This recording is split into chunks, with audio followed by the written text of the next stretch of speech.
मग आपण पोलीस स्टेशनला जाऊन काही लिहून देतो, त्याला त्या गोष्टीला इन्फॉर्मेशन असं म्हणतात. लोक अनेकदा चुकीनं म्हणतात की मी तक्रार दिली, पण तक्रार कंप्लेंट ही कोर्टात केली जाते. तर तुम्ही जर पोलिसांना काही लिहून दिलं आणि त्यांनी त्यावर डेली डायरी नंबर, तारीख, शिक्का लावून तुम्हाला दिलं, तर त्यावर कायदेशीर दृष्टीने फक्त चौकशी, इन्क्वायरी होते. म्हणजे पोलीस थोडंफार विचारपूस करतात, पण अजून ते FIR नाही.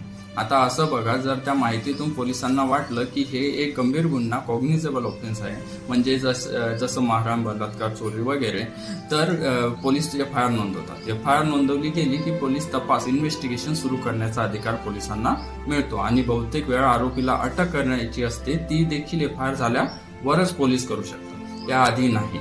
आणखी एक गोष्ट, जर तुम्ही थेट कोर्टात तक्रार दाखल केली तर कोर्ट आधी चौकशी करेल आणि मग ठरवेल की या प्रकरणात इन्व्हेस्टिगेशन करायचे की ट्रायल.